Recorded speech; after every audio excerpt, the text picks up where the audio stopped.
Good evening. You're listening live to the Xtreme Movie Show. I'm your host, Rob, and alongside me tonight from the Great Midwest, I have RDV. Of course, continuing our specialty look at Tulsa King right now, Season 1, Episode 3, here on Xtreme TV, where we, instead of movies, we talk about TV shows. Professor Pixel and I, another member of the Extreme Movie Show, we're currently doing the Dark Shadows revival from 1991. We just dropped our first episode on Sunday, so we'll be live next Sunday for that. And RDV and I typically do action films on Tuesday nights, but we're making a special case. Why?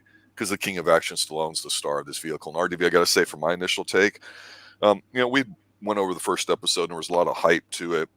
And not knowing much about it other than Stallone was in it, which is a must-see for me, I really like the fact that the episodes are dropping weekly as opposed to you just get the big drop load all at once. So I think that's created a little bit of hype. You're seeing a bit more on Twitter and everything else there, social media. People are looking forward to what the next episode's going to be. And, there was a lot of setup in the first episode. And episode 2, there was definitely a little bit more deeper details to it. But I'll say this. I think the episode 3 so far is the best. It's settled into what it is. It's got a little bit of comedy. We know what some of the characters are. It moves at a very leisurely, convenient pace, not too slow, but deliberate. And it's got a little bit of a detective feel in it too. And we're like, the plot thickens. And I really enjoyed this too. It's not like he's punching everybody out that gives him a cigarette or something like we saw. I thought that was a bit funny, but overall, I really like this episode. I can't wait to episode 4. What's your initial take? Initial take of this, like I said, this show it started off, we didn't know what was going on, but by the second episode, we started getting a little more setting up the plots, introduce more characters, a little more conflicts, and well, and this was basically kind of one of the explosive episodes. Yeah, literally, he gets shot at while he's taking his driver tests, and he pursues the guy. And he said, now the police are like, okay, we'll look up your record. They're basically throwing around. It's like, we know who you are. It's like, who would want to kill you? And he's like, well, maybe they don't like the guy, the DMD guy. Maybe he didn't pass a lot of people. Maybe they're pissed off. Just kind of fucking around with the cops. And like you said, it's this is gonna turn. He basically, and then we get to see him calling up is I guess the bosses he works for back in New York. He basically wants to know who is it. Hey, is this one of your guy? Is this side job? Is he pissed because I punched him and wired his jaw shut? So he's trying to get a little revenge, and he's kind of pushing around. He's not afraid to basically call people out and shit, and he kind of, so basically it turned out to be a dead end, but we do know that this guy who took a shot at him thinks that for some reason, well, we don't know if it's the same guy. Well, all we know is at the beginning is that the guy was wearing a ski mask. They had a car chase. The guy ended up torching his car, but we find out later he didn't know what the fuck he was doing. So he had the windows up, so the fire just didn't burn everything. So we don't know who this guy is. All we know is from the previous episode, this guy is afraid that it basically called at the hotel, see where he's staying. And this guy's paranoid. I think that he's here to kill him. When in truth, he's not. He's just here to make money. Dwight has no connection to this guy whatsoever. But as to why the guy's paranoid, I believe that's because the guy's back in New York. It said shit. I can't exactly 90% sure they had something to do with it, but I can't remember if they did or not. It's been a while. But overall, though, fun episode. We're going to see more of him with his driver. Tyson. Yeah, Tyson, yeah. And he's just like, dude, I just got you weren't here with me, but I got shot at. You could have been sitting right there. You could be dead. He's like, here's severance pay. The guy's like, what do you mean? No, and this is now Tyson's going to be a problem. And so is his dad.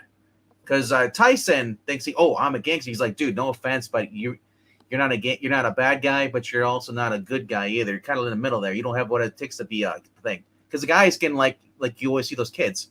Hey, I could do it. Let me do it. I'm like, Tyson, you're gonna get yourself killed.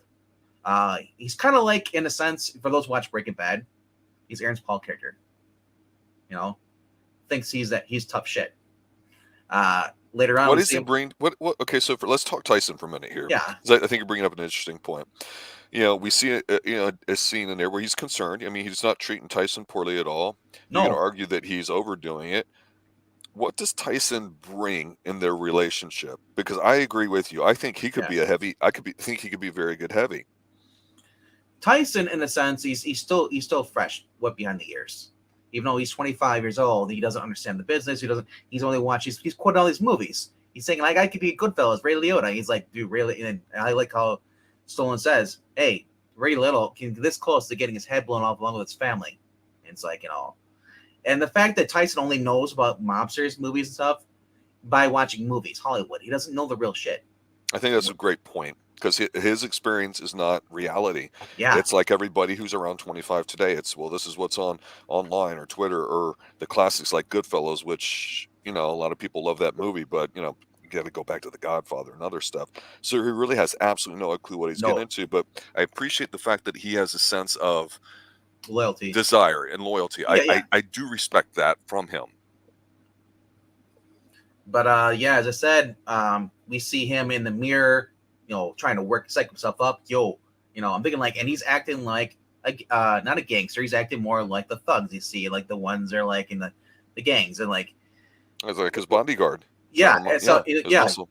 You step it on me. You step it on me too. And then the problem is that his dad downstairs, he must have lived alone with his dad. He doesn't have a mom. I guess it's only him and his dad. I think, or no, that's not true because we didn't see his mom in the other episode. Not in this episode. Not in this episode, but this. Yeah. So anyway, his dad's getting ready to work. He hears his son up there talking about "I'll kill you" and stuff. And like, so his dad's gonna get involved. It's gonna cause. I agree, and you know what? Just seeing that, I want to see what happens with him when they get together. Like, do they have a sit down like at a coffee shop without Tyson being there? That's what I want to see. Yep. Because we know Stallone doesn't want him. He's like, hey, dude, you don't understand this. This is real shit here. Like, this is not like fake Hollywood. So he tries to be nice. Hey, you want to make something of yourself? Go to college. He's like, I tried to college, all the guys. He's like, you realize what college is. It doesn't matter what the fuck you do. You get a degree. It proves to your employer that you actually showed up on time for something for 4 years, and it means you're actually going to stay there and not fuck up their business by not showing up. Honestly, you think about it, that's the most simplest thing I've ever heard of college, and that perfectly explains it. That's how it used to always be explained back in the day. It wasn't the degree; it was the fact that you showed up, paid a price to get it. In a sense, that's how I did the work. You were hardworking. You did the work. You showed up on time. Like he says, he points out the guy. He's like, you showed up on time. You're committed. So that proves the employer that, hey, this guy went to college. He sacrificed time. He could have been fucking around doing other things. Went there, got a degree, came here, and now he's like, hey, I'm gonna hire this guy because this guy actually showed up for college. Did it, for 4 years, committed to something. Where the guy at the street, he's like, I have no clue what this guy's going to do or not. He's going to stay. So, like I said, I love Stallone being, he's old school, his character. So he, he's not distorted by all the weird stuff in the past 25 years. He's basically been in lockup. So everything he knows is like, so I love him bringing that reality check every single time.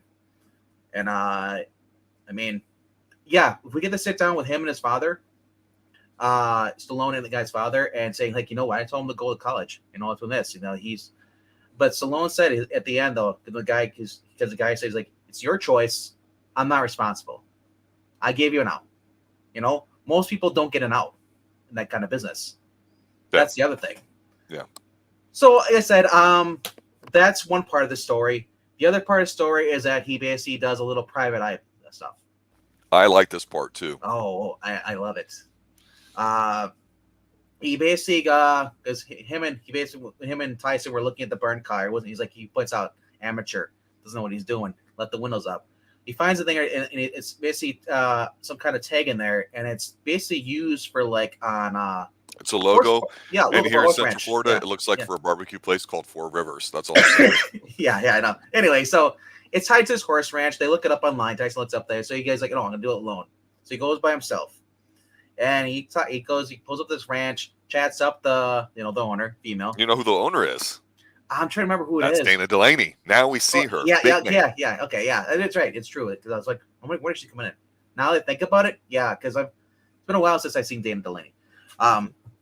Still good looking. Basically, he goes up there. He's like, pretends to be private eye, and she's like, hey, I'm not an astronaut, and I ain't no freaking private, eye guy. It's like, especially the way he dressed. The guy he dresses like he's from the '70s still. You notice that? No, I disagree. He dresses like a The pop Goomba, color, yeah, and they even show a scene where when they're talking, her eyes, they literally have her eyes cut down so we see a split-second shot of his shoes, so she knows what kind of person he is. Because yeah, that was the old yeah, days. You could judge a person by his shoes, in addition yeah. to his clothes. So I thought it was interesting that those two had a little bit of flirtatious moment, a little bit.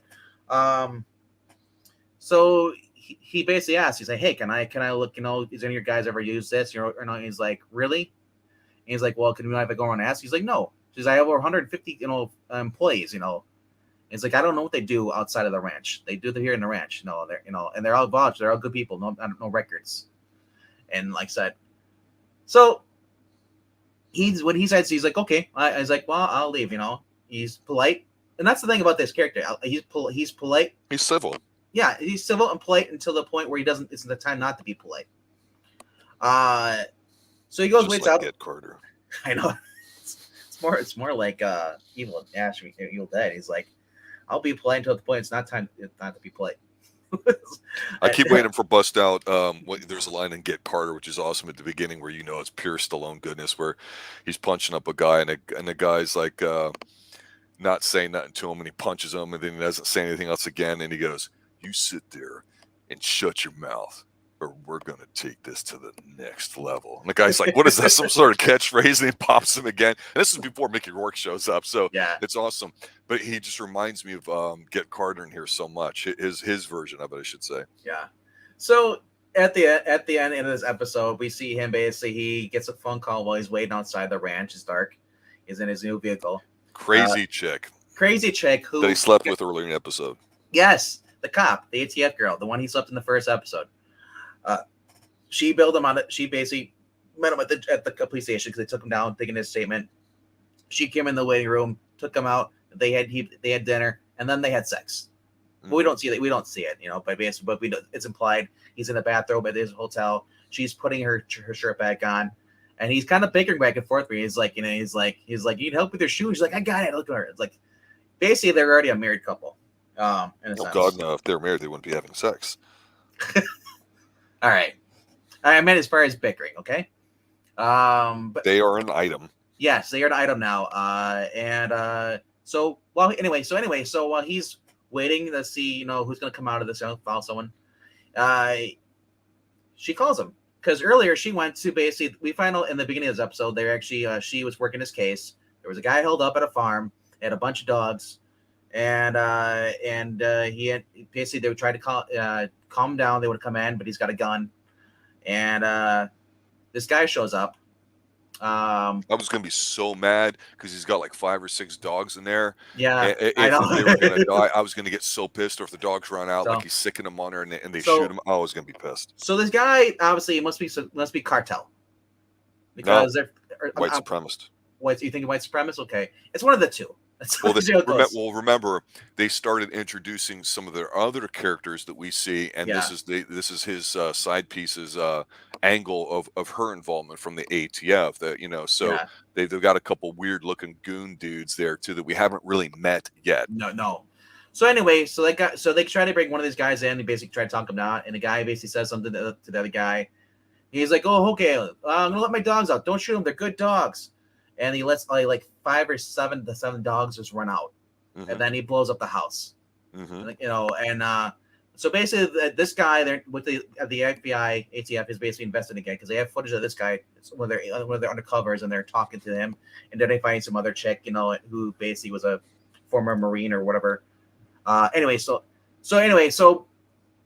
she came back to the scene where the guy basically blew up his house, was going around, and then she sees one of the dogs come around the corner. She brings a dog into her car and then drives it. And then so basically when we see her talking to Stallone, she's like, I got a dog. He's like, great.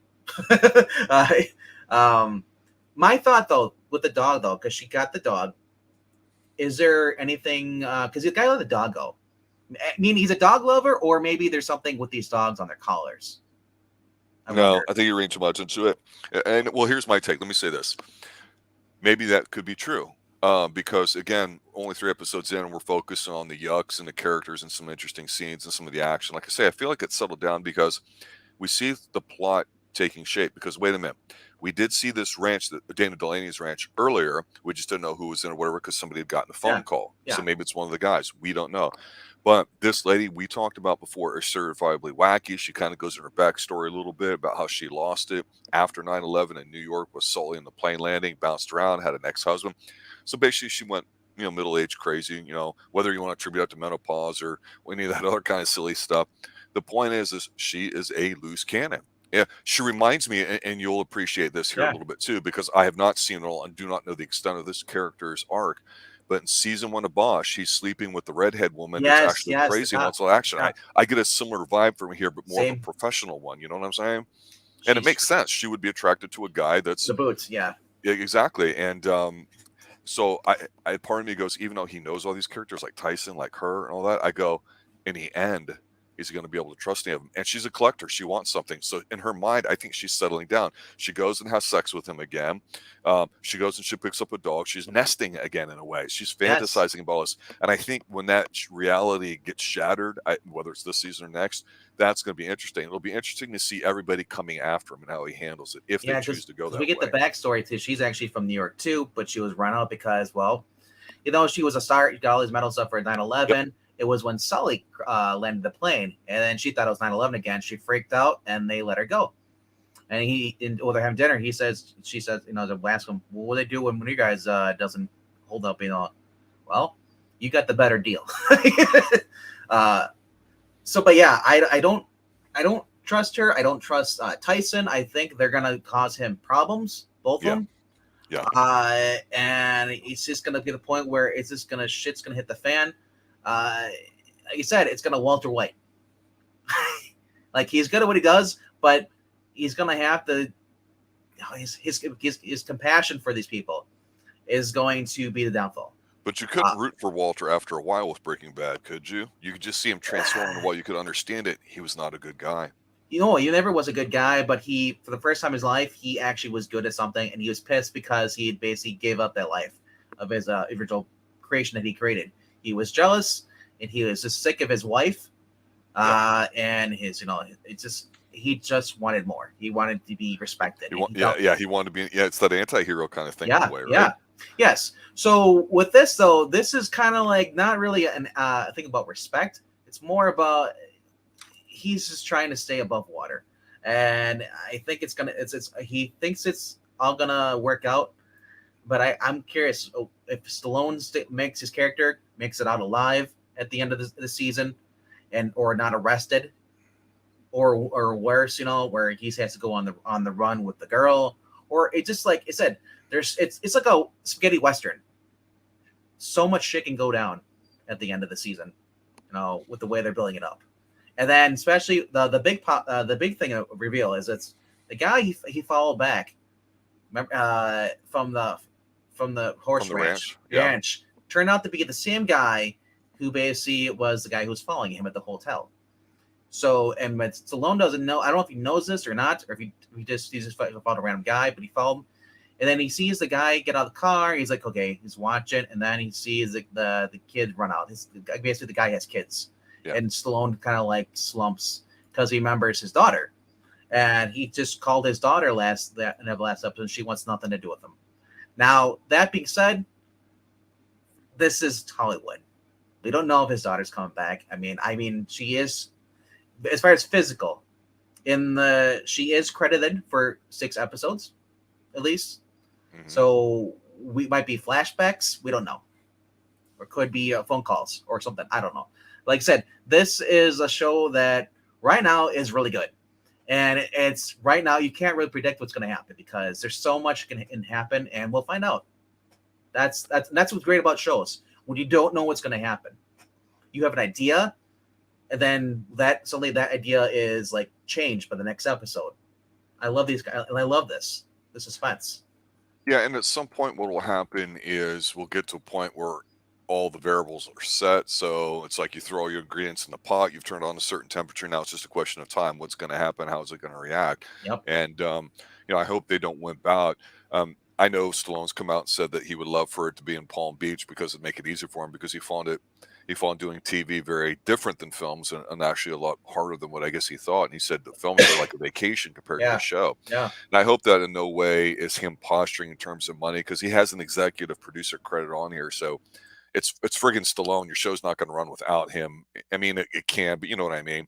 People are watching this because of Stallone, and Yeah. while the other actors are fine and are good, and I don't feel like there's anything weak except maybe the original Mop people. It's been entertaining. It's been different. I don't know what to expect, so for that makes it watchable. But we want to see Stallone and how these relationships go out because right now there's a lot of yucks. But what happens if in episode 2 this starts getting a little bit more serious? Because in tonight's episode, when you talked about him and Tyson sitting down and him giving him severance, he's not being a dick, but he's not whatever. He's not. He just knows Tyson's not the right fit No. for this, and he knows it's going to be a tragic end, but he's not giving him a big speech. It's interesting to see this too. I think they have a pretty good chemistry and it's different, but I'm still going, what does Tyson bring to the table other than being a driver? And the answer's right now, nothing. So I'm Exactly. wondering if Tyson is going to do something where he's going to be like, the cat that, brings you a couple dead things and then something really, really nasty. And it's like, they're doing it for you. Like, do you kill your own creation or not? That's an interesting take. And the Well, woman's batshit crazy. yeah. Yep. And he's keeping her at bay. He is in charge. He's not love struck. He's smart. I think that's an intelligent thing here I too. think it's So more so Tyson would be more the problem because the connection to his father. His father is curious. His father's going to get involved, and it's going to be a shit show. And and someone's going to get shot. Either Tyson's father or Tyson. Most likely, Tyson's father will be shot. well, what we didn't talk about a little bit was the funny part to this that kind of starts at the beginning, even though we're getting peppered with some of the drama aspects of it. And that's where, again, in the story that's continuing, is he's got to get his driver's license. So today, we see him early on, him driving and Tyson telling him what to do and how to use hand signals and stuff like that. And then he goes to actually take the test and he kind of shakes his head and says to himself, these guys never change because he gets the nerdy looking dude who's taking his test. And Yeah. he tries to be real. He's like, no, call me Dwight, instead of Mr. Whatever. And he's driving around. And he seems like he's doing okay. And you could tell he kind of doesn't know what's going on, but he's not driving bad. The guy's like, yeah, whatever. But out of all this, since we're so focused on your action, when he gets up to the red light, when he has to go make the turn, that's when we see a masked assailant pull up in a car next to him and shoot him, and he makes the guy duck down and drive off, and he hits him, and they have a car chase, and the guy gets away. And you're like, oh, this is pretty good, kind of get us thinking and leaning in one way with the humor part to it, and then hit us with something like that. That's good. We've talked about that He here. basically intimidates the driving instructor, and then later he goes to the hospital, turns the TV off. They have a conversation and gives him $10,000, bribes him for silence. But the way he does it, I don't want to say slick or smooth. I want to say professional because there's not like a wink or a nod or smile. He gives the guy a card and he's like, well, what's this? He's like, just a little thank you, because he brings him flowers and he turns the TV off and he pulls the chair up so we know he means business. And he says, well, I think that's $10,000. And he goes, oh, no, this feels wrong. And he goes, no, you feel like you don't deserve it. So here's what you can do to feel like you deserve it. And I thought it was funny, too, but it was also practical. The driver had hit his head while they were driving. So at the end, when he crashed and couldn't continue the chase, he got a partial license plate and he took the blood off the dude's forehead to write the license plate letters, which is cool. And he says, run this through your buddies here and get back to me. And then he just walks out, and he's not a dick about it. He's not like, you got to do this or else I'm going to get you. No, he just expects it out of you. And a lot of times people yield to that. And I know Ed here in chat talked about, well, geez, what's it like here? And I go, well, probably most everybody in Tulsa is packing some serious heat, right? So I'm wondering if he's going to just make an oopsie with the wrong Cowboys somewhere. Because right now we're seeing a lot of bitches, to be honest. And especially with the pot guys and the nitrous whole angle that we didn't even talk about. I go, yeah, these just seem like young, that's true, because college people. We now see the bartender being involved because, hey, this concert comes through. They're selling like 350 balloons of NOS or nitros, basically for people, and they're making it for $10 a pop. And he's like, "How about, since you're a restaurant, it's technically a restaurant, you buy me more of those, because I legally can do it." Yeah. And he's like, oh, I'll see what I can do. And it's like, it's like, so basically, like, so the concert's coming up. They're looking. Stallone's always looking for more way to make you know sales. And I love how he's just like he says. And he originally asked the guy, the pothead, the guy, the owner. He's like, oh, how many balloons you got? And the guy's like, he's like 350. He's like, why? You know, I just like numbers. There definitely is some humor in here too. I mean, even I said when he's talking him the money, the DMA guy, his driving instructor in the hospital, he grabs a urinal, you know, thing for BC. BC, I don't know if it's hopefully it's clean. Mostly would be clean. But he puts the flowers in. He's like, "Is it okay?" He's like, "Guys, sure, whatever." This guy's already pissed, scared because the way Stallone kind of like intimidated him when they were driving. He's like, sit down, shut the fuck up." It's like Yeah. It's just so yeah. There's a lot of pushovers, and it's expected, I guess. Now I'm waiting for someone who's actually gonna take a shot at him. Though that's the thing, and I think it's gonna be these white nationalist guys. That's what I think it's That's gonna too be. easy. But I where do know, they I get their know. money? They have to be funded by somebody who looks like they have money. Who the Well, concert Dana guys? Delaney's group there, because there's a shit Yeah, ton of old money when you talk about horses and these major farms and all that too, especially in the Midwest. It's not that land's not cheap anymore, and so I think there's that angle. So you've got the weakest part of the show to me is the original Paisans, the original bad dudes that sent them out there. They didn't send them out there to make money or to banish him or whatever. They sent them out for a reason. I just don't know what that is. At least that's what I think. I may be wrong. So I'm assuming that there's an end game there that we're intentionally being held from here. Other than, wait a minute, was this hit put on him as an escalation for the guy he punched out originally? We don't know I that. almost wonder if that's the case because they expect him to make as much money. They figured this guy's just gonna be out there, and the guy is gonna get himself popped. They put him out the pasture, and the guy basically took a pot shot at him, recognized him, that this guy's in town, and now I particularly remember him calling like the guy calling them or tipping him off. So, but that being said, I hope at the end of the season that the guys in New York, the mobsters, like he just offs them. Something happens where they end up getting killed. And I feel, well, I'll finish with this. I think that a lot of what's going to happen in the way it's being set up, apparently from what I understand, because this guy's got his hand in a ton of shows, and it has a kind of similar formula. We are seeing characters, which is good. The plot we don't necessarily have to care about, right? As watchers, we're having fun, we're being entertained. We feel like it's going somewhere. We have no idea where yet, so it still has that mystery to it, which is cool. Stallone seems like he's enjoying themselves, but I just felt like this episode was a lot more, not serious, but a lot more. Hey, don't sleep on us. We're just not being goofy guys, and the fish out of water aspect that really was dialed down. I Yeah. felt here in a good way. The horse thing And too was kind of weird too. I saw you and Edward talk about it in the chat. yep, We see the horse in this episode who runs up and he's having some coffee and he's like, "What the hell?" And then we see her looking at it too, hmm and he says, "What the hell?" And he's like, "Yeah, it's just a old horse. That keeps they just let it run free, or it keeps getting loose from the farm, so it runs to the thing." And and he's like, "Nobody." she was kind of hot. And when she tells him, "Oh yeah, that's such and such," or like that, and he's like, "Really?" I mean, he's not intimidated by her beauty or youth or the age between them and all that. She No, seems like, I mean, she's not throwing herself at him, obviously, but she kind of gives him like a half smile, like she's just thinking about what he said or something like that, like almost potential interest or whatever. And I thought she was the same one that he had talked to her for a minute or two, because that's deliberate. And we talked about how when he went to go get his double espresso, how she's like, "Yeah, we only do paper cups anymore. There's no such thing." She wasn't the bitchy, Starbucks chick that we all no, know. no. So I'm going, oh, he keeps going to the same place. So he's a man of habit. We see him in there actually pouring it to his own little tiny ceramic espresso cup Yeah. that he has in there, because that's what he believes it should be served in. So I'm wondering if these traits that we're starting to see of his, he's staying at the same nice hotel and all that, is going to get him in trouble. And so I just feel like, she's potentially a character that you're going, wait a minute. If people pick up on this, we could write her a bigger character. But it all comes down to how many seasons do they really think they have Stallone locked up for? If it's only 2, then you're halfway through at the end of the season, right? If it's Yep. 3, maybe not. But I'm curious too, because again, Stallone's 75, he's 76 right now. I don't know if they're filming a season 2 or if one is slated, but right now, based off the 3 episodes, I want to see it all. I could see shit hitting the fan, him having to leave Oklahoma and goes Miami, whatever down there. You know, Right. if they want to change it there, it would be like, okay, all right, now we're just going the opposite of Justified. go from the small backwards town to like the big city, down there, And honestly, if it keeps the same kind of like tone as it's doing around the story so far, I wouldn't mind it being down in Miami. The location doesn't matter as long as the story is good, you know. Yeah. Yeah.